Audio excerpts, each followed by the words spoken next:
the main gist has been to actively move away from research. We took Elston's advice 10 years ago, move away from basic research, and try and implement recovery options for caribou across large scales using active adaptive management.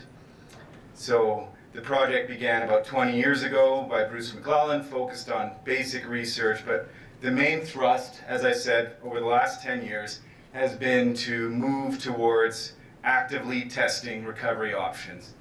And our project area is those southern deep snow mountain caribou in southern British Columbia, where what makes them unique from the other caribou behaviorally is that there's about 50 feet of snowfall in the center of the range. So they can't eat terrestrial lichen, they eat lichen off trees for about 4 months of the year, which puts an obvious conflict with forest management. The one thing these guys have going for them is that they're extremely easy to count. Their sightability is very high compared to boreal caribou. They have 85% sightability. And you can see that many of the populations are in big trouble. 2 have recently gone extinct here lately, where I'm pointing the cursor. This population, largely outside, but partially inside a national park, has gone from 120 15 years ago down to 7.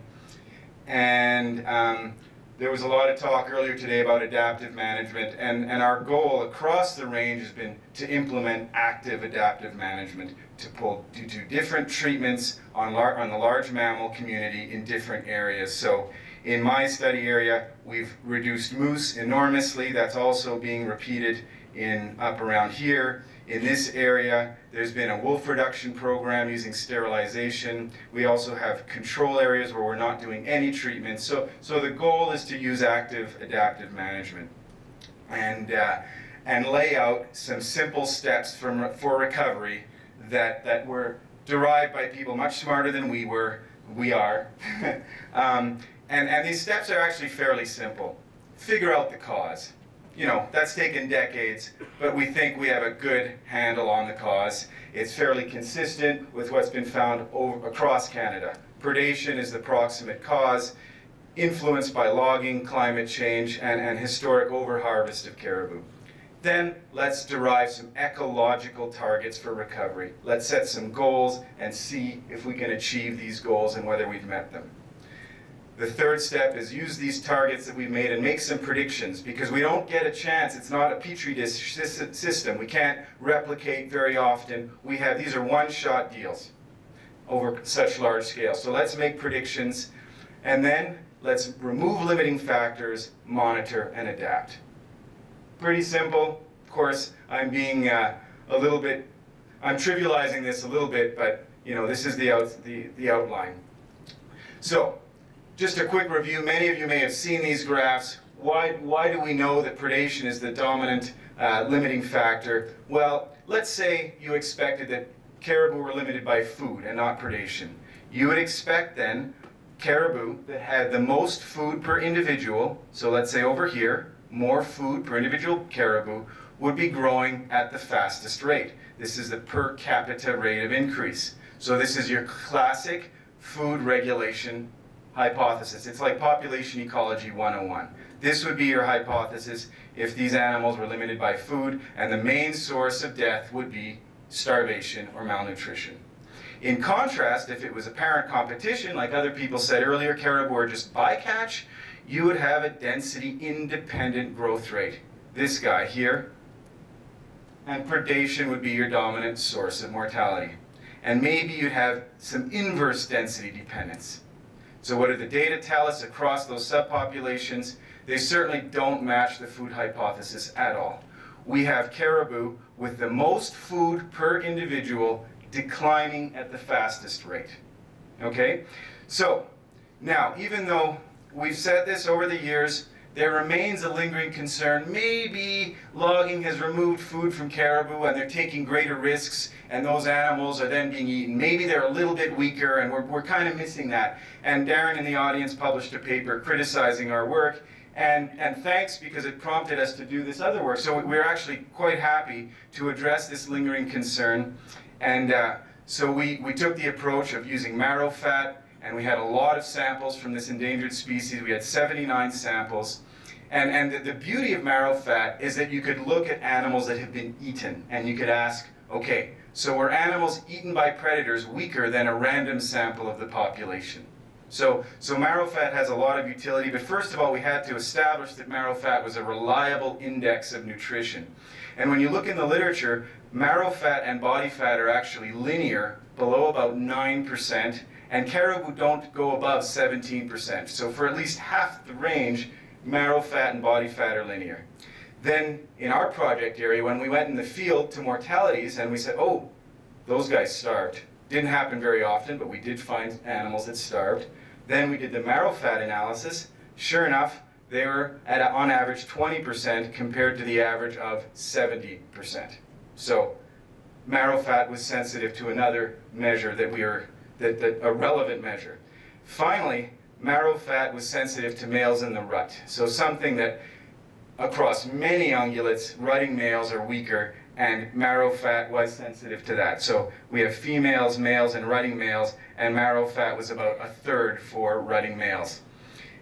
And if you expected that, let's say, food, so per capita old growth forest, was influencing nutrition to a certain degree, you would expect something like this, some kind of interaction between sex and old growth, but we didn't find any support for that. In fact, any of these old growth percent marrow fat models weren't supported. They were worse than the null model. The only supported model was sex.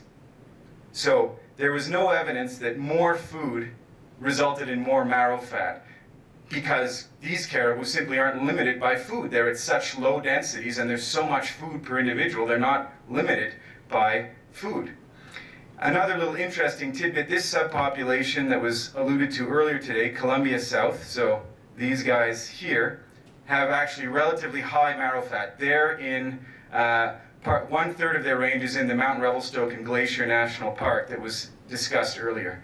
They have among the highest marrow fat, higher than many other much more viable subpopulations in the north, where you have thousands of caribou. Their average marrow fat fluctuates around 70%. So quite high marrow fat despite intensive logging, yet they have the fastest rate of population decline. So they've gone from 120 to 7 in 15 years. So clearly that hypothesis of nutrition in marrow fat is not supported. Finally, marrow fat was similar in the random population to those that were eaten by predators. There was no difference at all. Marrow fat in these animals was similar, even higher than many much more viable populations of caribou, where there are thousands of caribou.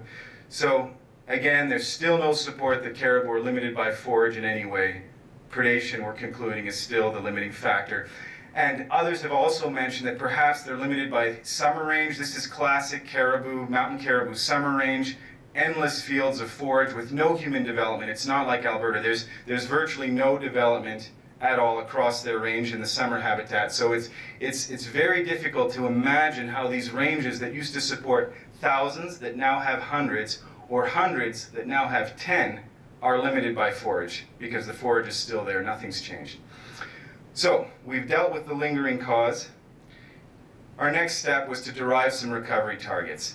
And our targets are based on the premise that, okay, there's a lot of early cereal forest, so this young forest, which grows moose, which grows wolves, which is bad for caribou, but we've protected most of the old growth. Most of these 300 to 500-year-old forests are protected.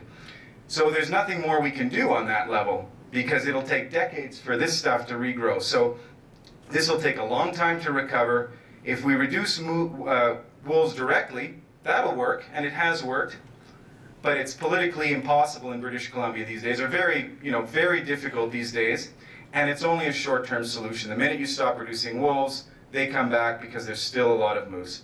So our approach for targets was to reduce moose to an ecological target. So the question then became, how many moose would there be on the landscape if we hadn't logged the landscape? So we developed a model, a resource selection function for the current landscape. Lots of moose on the landscape, 1,650 moose, we took this model and applied it to a landscape without forest harvesting, so a simulated landscape. And because we had pretty good evidence that 1,600 moose was approaching carrying capacity, we could do a direct extrapolation, which means that if you remove the forest that was logged and replaced it, you would have about 300 moose on the landscape. And by coincidence, Rick Bonner, our esteemed host here, counted moose 30 years ago in Revelstoke before intensive logging, and he estimated about 200, or his team estimated about 200. So from 200 to 1,600 only a few years ago. So I'm going to skip over the quantitative predictions section, and I always do, unfortunately. But so, yeah, I'll skip over it. We made predictions to say, okay, let's say we reduce moose to our target. What are the implications for caribou? So we developed some equations.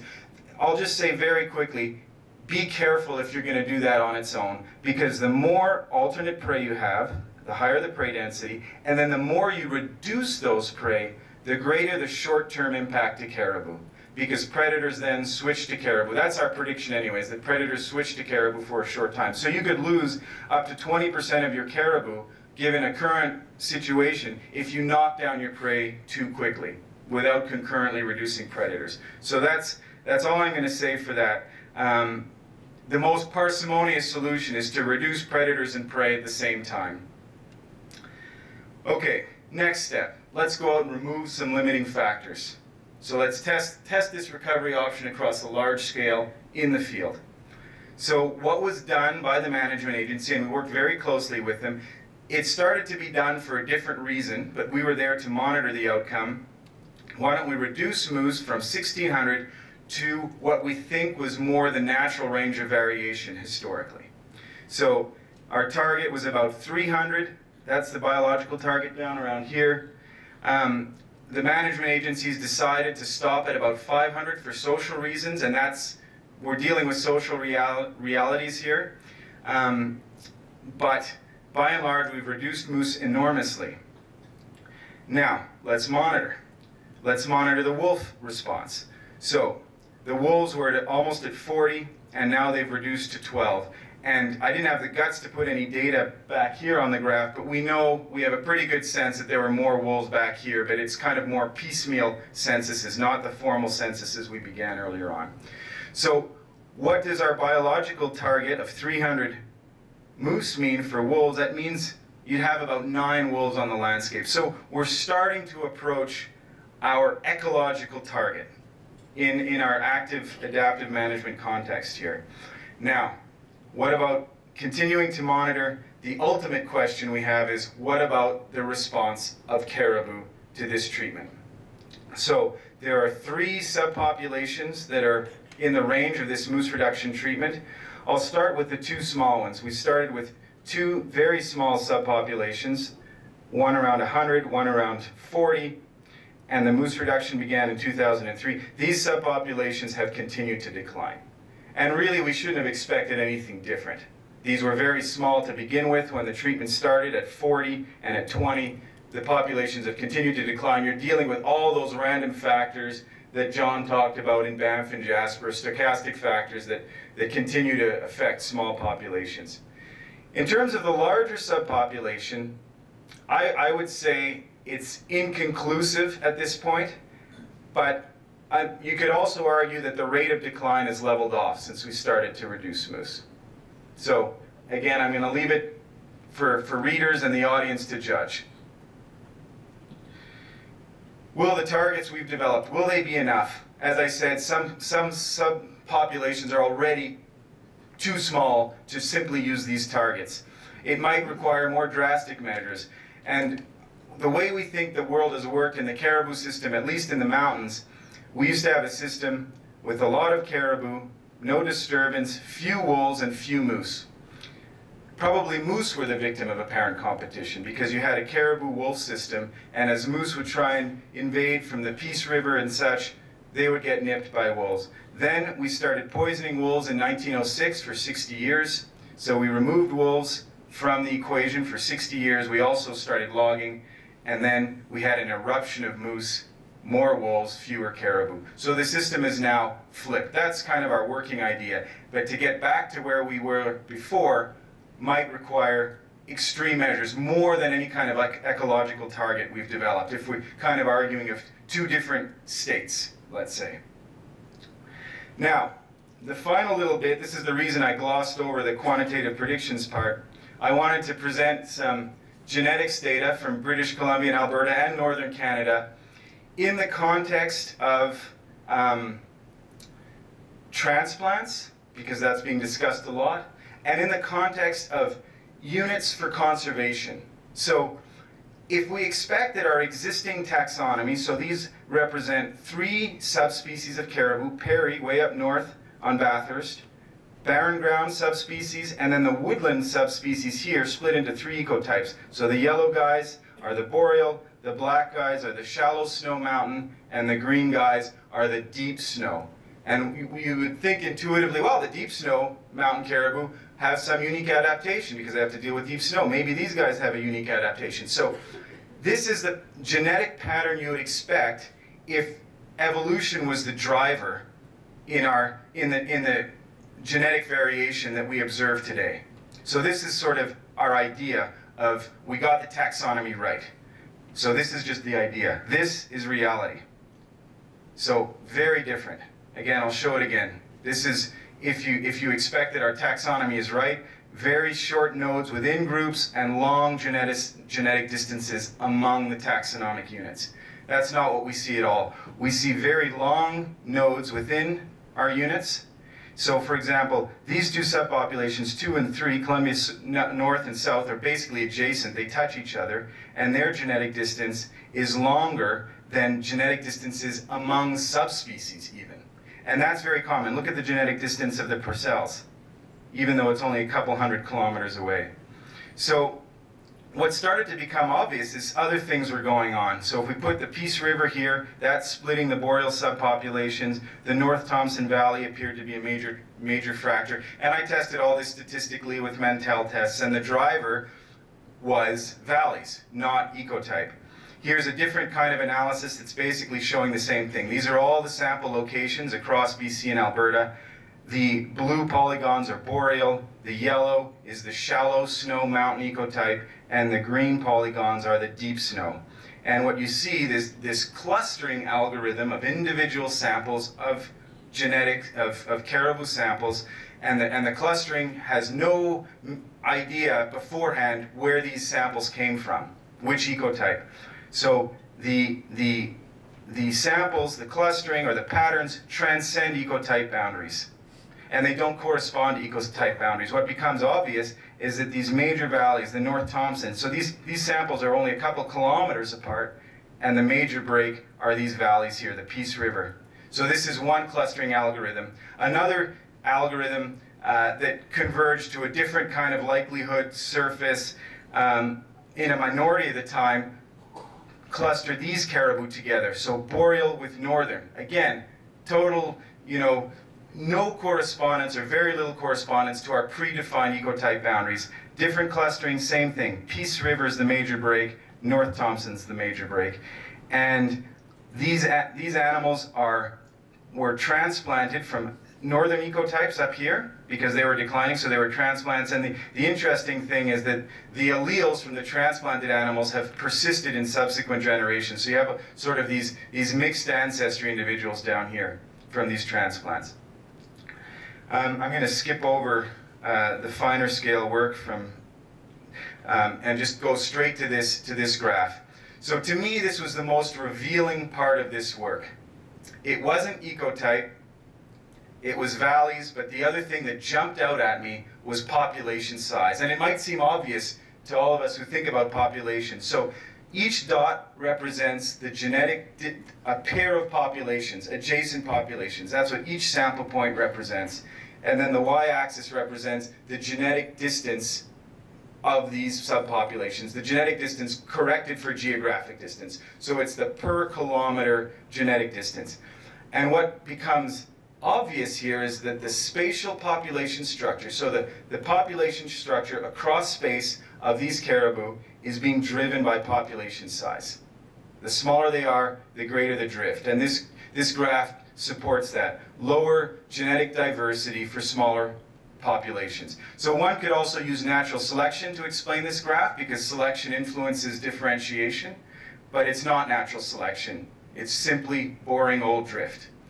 So genetic variation across BC and Alberta is driven by population size and major valleys, not so much our preconceived notions of ecotype. And yeah, I think I'll cut it off here, thanks to many people, many agencies in BC and Alberta, and I'm happy to take some questions. A geneticist.